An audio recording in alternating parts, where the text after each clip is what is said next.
From the First Coast News Weather Team, certified by Weather Rate, sponsored by AC Designs.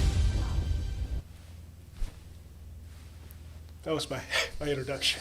Okay. Jeez. It was a little late. We're off to a great start. Yeah. Well, you took the lead yesterday, so I didn't want to. You have it back now. Okay, so I have the reins now. Your jacket. Whoever's jacketless leads. Oh, okay. So I'm jacketed up now. I am jacketless today. Okay. That's why I look a little bit more muscular today compared to you. Mm-hmm. Not nearly as. Agreed. Yeah. I concur. You do. You look fit. Otherwise, I've got this cloth draped over my bones. Your toga. Exactly. Well, happy Friday, Lou. We've made it to the end of the week. Just about to the weekend. Yeah. What? Pumped. You sound really excited. Listen, this is one of those, we're going to talk about this at length, but it is a weekend that it's just savor the weekend, right? Because we got some changes coming, a little foreshadowing, but seize the day. Savor it. Savor the flavor. What's your favorite savory food? What's something that's you consider really savory? Oh, like my breakfast bacon. Okay. Savory one. You Okay. know. While we were just before we came on, we were talking about coffee, and Ross likes his coffee a little sweeter than I like mine, but something that's sweet. Have you ever had chocolate covered bacon? No. God, it's good. You get you're That'll hitting, clog up the arteries real fast. yeah. Well, I'm not eating it I've probably had it 3 times in my life. Uh-huh. So yes, you're right. He has it once a day. Let's be honest. Twice a day. That's my power snack before I do the weather. You know what I've heard is savory that I heard last night. Vegemite. Vegemite. Now, is it Vegemite or Vegemite? Vegemite. I think you just say it quickly. Vegemite. Vegemite. Yeah. That's what I heard. Yeah, a great Men at Work song features Vegemite. Land Down Under. Are you familiar? No. I bet our friend Rachel knows. We'll We've have to got ask her. a brand new sports anchor here, First Coast News, is from the Land Down Under. She's from Australia. Yeah, but good day. doing a great job, and was introducing our friend Ross to Vegemite. So She was. Hey, I've never tried it. I've heard of it. Never tried it, but it's this thing something you spread. Yeah, so she said, and she'll have to tell us on here someday, she gets toast, she puts butter down first on the toast, of course, as you normally would, right? Yep. And then the Vegemite goes on over top of it. Apparently it's some sort of yeast thing. Okay. But that it's very salty and savory. Okay. So Which I like savory. both of those things. Yeah. So she says it's a very acquired taste. So I bet. most people don't like it. Because Americans generally are putting, on their toast, I would say generally we're using something sweet. Jelly, Jam, Yeah. cinnamon and sugar, yeah, or butter. Butter, maybe a peanut butter, but that's that might be the Nutella. the most, yeah, and those are all sweet. I mean, peanut butter, you might be pushing a little savory element of that, but yeah, we're gonna have to have her in. I think we need to have a long discussion about Try it Vegemite. live on air. And just try it. Live reactions. Let's see what it's like. I think that's a good. I think good we're plan. in. Yeah, so savor the weekend because Yes. we do have some cold temperatures coming. But before that, we do warm up nicely. So let's live for the day and kind of get out to it. Yeah, so outside right now, I think we got a live shot out at the beach. Yeah, Nice. There we go. Really just a beautiful end to the work week. We hit 70 degrees earlier. A little bit cooler right there out along the water in Jack's Beach, 62. But I think we got current temperatures across the rest. There we go. Yeah, 72 in Keystone Heights, 60 in Brunswick, 59 in St. Simon's Island. So, yeah, the coastal areas certainly still have a little bit of a chill in the air out there. But you live along or west of I-95, you warmed up pretty nicely today, especially in comparison to kind of where we were the last couple of days. But thankfully tonight, Lou, we're not going to be nearly as cold, so we're not having to worry about the freeze warnings or the frost advisories. Most of us only going to cool off into the low 40s and the upper 30s for those, Saturday morning early risers out there. And sensibly speaking, you still need a jacket. I know we don't have the frost, so you're not having to go out there and You're not going full sheets. tank top and Speedo tomorrow for Probably not. a morning run? Probably Okay. not. Nope. My son will have to drag his behind to his swim practice, and they'll do it in the cold. They have big parkas though, but they'll be fine. Heated pool, but it is you still need the jackets. So it's still cool. Let's not get carried away. The mornings, and we are in December, of course, so we will have cold mornings, but the afternoons kind of rebound nicely. We haven't had the big, kind of our last few cold mornings had that big sweeping kind of warm up, and not the true wrap and peel, but for Saturday we will, and then even more so as we look at Sunday. Beaches, though, that little sliver of green. I mean, you notice kind of the contouring there, and it will be, I guess, a touch more mild, but generally we're kind of going to be hovering right around those low 70s across the board. Yeah, well, I think if you are planning on heading out to the beach tomorrow or Sunday, it'll probably be one of those days like, yes, it'll be sunny and nice, but there will be a little bit of a chill in the breeze coming off the ocean. So you might leave the long sleeves on. Yeah. Not one that you're necessarily laying out to soak up some sun, per se. Tuba Christmas is tomorrow. Yeah, you didn't mention that out at Deck the Chairs. Yeah. Tuba Christmas. And Speta, another meteorologist we work with who I'm sure you're vastly familiar with, he's been and says it's like nothing. You won't hear anything like it. Has he ever played? I don't know if he's ever played. I don't know if he played the tuba or not. You know I did. Did you? Well, technically, so can you imagine like 200 of you? What do you call a player of the tuba? A tubist? I don't know. It was just me back in the day. Okay. I was the only one who played tuba. You were the one. Yeah. Well, not everyone can handle that. It's a big beast. That is. So you played the instrument and then would you go play football? Yeah. Huh. Well, like so Anthony. technically, I play the baritone most of the time, and the euphonium has 4 keys rather than 3. Yeah. But yeah, I did. I flirted with the tuba a little bit, Okay. a couple times. But yeah, like during the pregame show and stuff or halftime, there were early in my career before I became this varsity star that I was destined to be. Here we go. I did go out and play like the halftime show and stuff. When you're just a JV scrub, sure, I would go out. But yeah, once I was catching those tutties I can't every believe quarter. This. I try to talk couldn't about do Deck that. the Chairs. And it turns and into tuba, me. And then now I got Heisman Trophy winning Ross Mumma over here catching tutties. Tell me about I don't have anything to talk Tuba about. Christmas. I just know it's at 1 o'clock Saturday. I've never been. Okay. But it's Deck the Chairs and Mitch maybe taking the layer. Yes. I just can't imagine what 100 or so just straight tuba players are going to sound like. But apparently it's awesome. I will say playing the tuba, not super hard Oh, compared to some of the other ones. because it's 3 keys? Well, no, not because it's the 3 keys, but technically you're not playing a bunch of the melodies. Okay. You're playing bass. Yeah, boom. Like, some of the songs. Let's do it. They I get knew they where get you were going. real monotonous. Boom, boom, boom, boom, Some marching. boom, Hey, boom, marching. boom, boom. The March of the Elephants. I get it. Yeah. Uh-huh. There you go. This is the guy. Euphonium. Who knew? Yeah. We got another producer here at the station, Sean, who played the euphonium for Mizzou. He was like in the Mizzou Tigers marching band. Okay. And I'd never heard of a euphonium until he tried to explain it to me. 4 keys, baby. There you Now, go. I did try the slide trombone at one point. Okay. Wasn't as good at that. That seems like it'd be tough. Yeah. 'Cause So you gotta switch to figure the it out. baritone. Play it by feel. Yeah. A feel player. Unbelievable how I didn't mean to take us there, but we did. And but enjoyed at the Chairs this weekend. The front arrived Sunday, so ahead of the front. Like one of those rules of thumb we like to talk about when it comes to warm air versus cold air. You would think as a front approaches, it must be cold. I mean, we get warm ahead of fronts. Ross always talks about compression. We talk about southwest winds generally. Ahead of fronts, it's a battle of warm and cold. So we will have a good, legit battle of warm and cold happening Sunday late afternoon as this front comes through. So Jags game, we'll have some passing clouds, I think. Yeah. Looking like a drier front, maybe a 10% chance of a passing shower. It'll be very quick, if anything, and mainly for southeast Georgia. But overall, Sunday looking pretty sharp. Yeah, it'll be a little bit breezy out there, especially if you're sitting perhaps in like the southeast corner of the stadium at the Jags game. You're going to have that northwest breeze, especially when you're up in like the 300 level. A little breezy up there, but rather still warm, low to mid 70s for most of the game.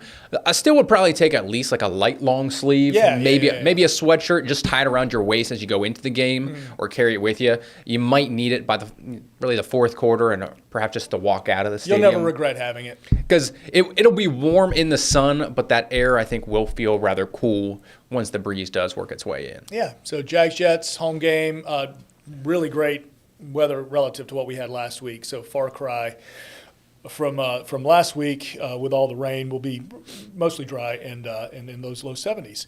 So pretty comfortable. And then the change. So that front does bring a pretty massive change. So seize the weekend, make the most of it. We got to take a short break here, but we're going to come back. We have a weather impact alert for Monday, and It's going to be a different kind of cold than really a lot of what we've had cold snaps certainly, but some a little different mixed in for us. Yeah, not like this. Yeah, so stay with us.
Welcome back, folks. Lew, we've had a couple kind of small or short-lived bouts of cold Arctic polar air, right? Yep. And we're going to have another one on the way by the end of the weekend and really into early next week on Monday. Yep. Now, the worst of it, thankfully, in our case, is going to stay a little bit further to the north and northeast, up across the Mid-Atlantic and New England states. But nonetheless, we're still going to feel the impacts of it here on the First Coast. Yeah, it's been the season so far. We had an early freeze. So, I mean, climatologically today is when we would generally be getting our first. First freeze? First freeze would be December 12th. But we had one, we had one mid-November. Mm-hmm. Pretty early freeze this season. But this is a little different just considering the wind that's going to accompany some cold temperatures near freezing. In fact, we're going to continue to monitor just how low it's going to go for Jacksonville. We're going to officially call for low 34 degrees. This would be Monday morning's low. But absolutely there will be areas that's going to hit that freeze and potentially a hard freeze, meaning several hours. Looking at Ware and Pierce County, Waycross, Blackshear, over towards Brantley.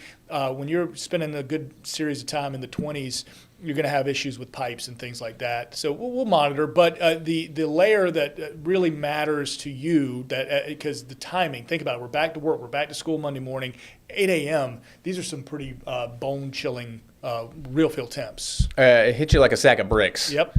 Monday morning when you wake up. I mean, the last time you may have really spent any extended time outside is probably going to be Sunday afternoon, early evening. There you go. Still in the That's the point. 70s and 60s. You wake up Monday morning Yep. feeling like the teens in inland southeast Georgia, or even Brunswick for that matter. So really anywhere across Georgia there could be in the teens, 20s for a lot of folks. And we're talking what the air actually feels like Monday morning. So a blustery, frigid start to the day, and although air temperatures themselves will warm up by the afternoon hours, the stiff northeast breeze, gusts perhaps anywhere from about 20 to 25 miles per hour, is still going to have those wind chills in the 40s, in the 30s for a lot of folks. So All day. All day long. Look at the timing, right? So this is 3 in the afternoon where we're generally hitting our afternoon high. Our highs aren't going to be much better. I mean, we're struggling. We're going to spend all day in the 40s really when we struggle to hit the low 50s. And that's air temperature. And so when you factor that in with winds at 20, 15 to 20 and higher gusts, it's just going to be uncomfortable for you. So would you say this will be our coldest feeling day of the season so far?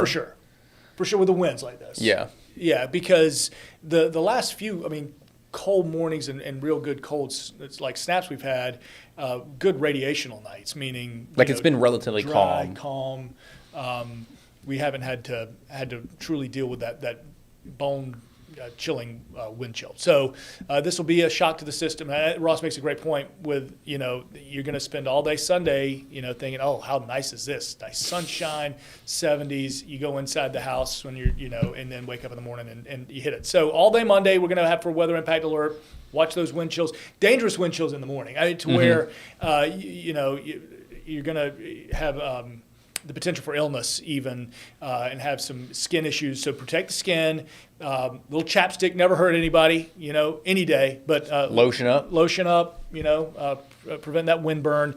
And then less dangerous in the afternoon, but still want you aware and that even the afternoon will have wind chills in the 30s and 40s as a struggle. So warm clothes. Outdoor pets in the morning, they need to be inside or at least have a good warm place to be. Yeah, I think especially in the morning, we're thinking a lot about elderly folks, kids who are waking up, heading off to school. I know your son rides his bike to school. I mean, this is going to be weather that's probably too cold for a lot of those things. Let's say a child has to walk 15 or 20 minutes to school. Hopefully it's not that long. But, nonetheless, that's probably too long. Yep. Might be a routine change kind of morning. Might be like, I might want to drop him off. Yep. So just a heads up. We're ready. We'll be ready for Monday. Now, since we're on the topic of cold weather. Yeah. It's not going to be snowy. We're not going to see any winter precipitation here. Not this time. Not this time. But top 5 Christmas winter wonderlands. This is our top five list. Yes. We're going way off the charts with this completely different topic.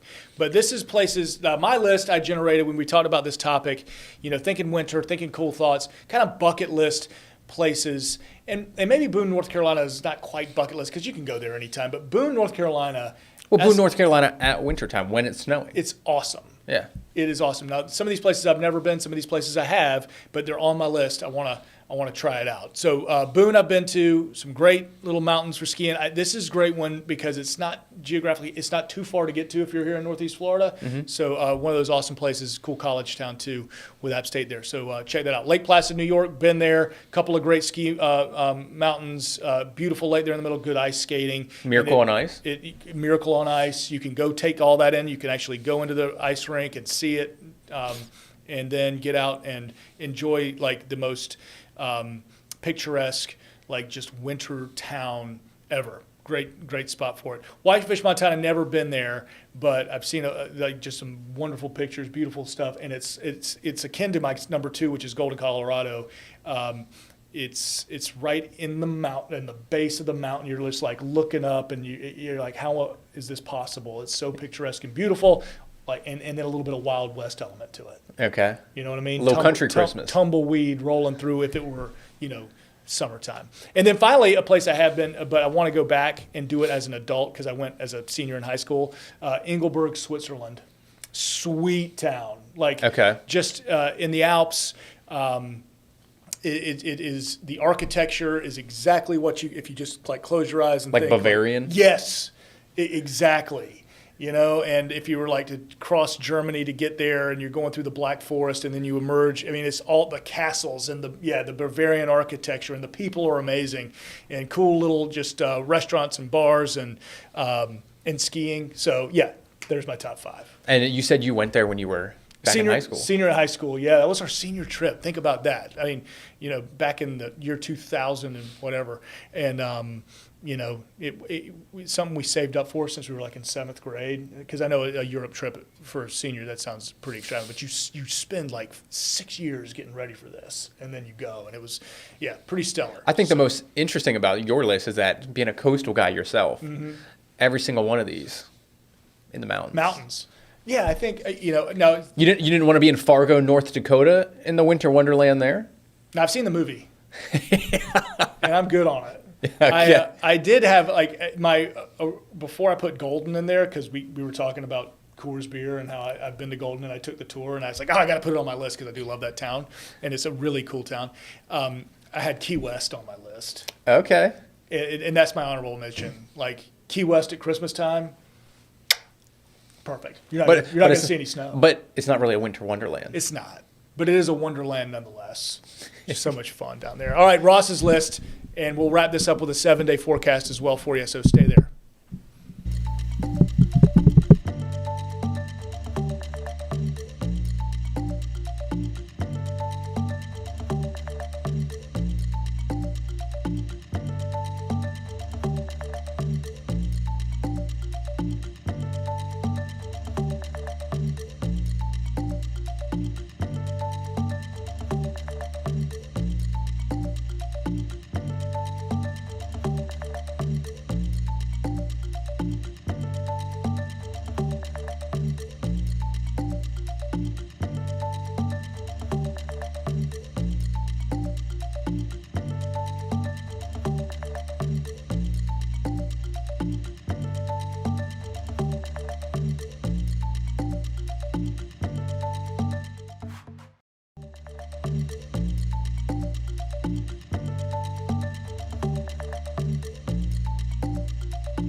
Sleigh bells ring. Are you listening?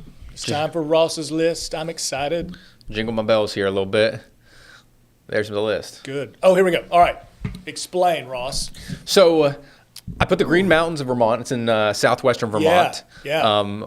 Just picturesque. It's also one of my hot spots for fall foliage. Okay, so are there any little villages or Bennington? Okay, so Bennington would be a cool little town, like a one street town. You got. Well, have you ever heard of the Battle of Bennington from the Revolutionary War? No, I don't. I'm not familiar with that particular conflict. Like Saratoga, yeah, Ticonderoga, yeah. Bennington. I'm a history nerd, especially when it comes to the Revolution. A lot of good places up there for that. Okay. So yeah, there's just a lot of That's cool. small New England towns. Nice. Also up towards Burlington's kind of on the northern extent of the Green Mountains. There you go. Okay. But that's kind of a bigger city. So there's just a lot of smaller towns up through there. So that was my number 5. Okay. Number 4, I thought it was interesting that you put Engelberg, Switzerland on there because I also have a portion of the Alps. Little Alps, Italian side. Okay. Yeah, Casa Alpina. So this is actually north of Milan and north of Lake Como, if you've ever, you know where Lake Como is. I'm familiar, but never been. So this is based off of one of my favorite books. It's called Beneath a Scarlet Sky, written by Mark Sullivan. Okay. It's about a boy during World War II. Okay. History buff, my man. Yes. I love it. But it used to be this monastery. Is it fiction or non-fiction? No, this is all true. It's all true. Yeah, Okay. yeah, all true. But it's this monastery that's up in the Italian Alps, right along the Italian and Switzerland border. I think it's Switzerland, not Austria, but nonetheless, I mean, it is nestled up there. Now it's a hotel. Okay, so obviously a hotbed for action in WW2. So clearly a cool plot line. Yes, but it's just nestled up there. It's super picturesque. Nice. Aspen, pretty much along the same lines. Where the beer flows like wine. Well, I'm a big Winter X fan. Okay. So Breckenridge, Aspen. Yeah. I think that would be so cool to spend a Christmas there. Yep. London/UK. Okay. Because I've been to a lot of different places in the UK and Ireland. That would be very picturesque for a Christmas. Oh, and number 1. And then 1. Home. You got to put home, right? A winter wonderland. Now you made me feel like home. Crap. How can you beat spending Christmas at home with the ones you love in a winter wonderland where you spent, making all of those childhood memories? Good point. That's top of the list, right? See, yeah, but home now, my home, truly, I think where my home is now is where my family, so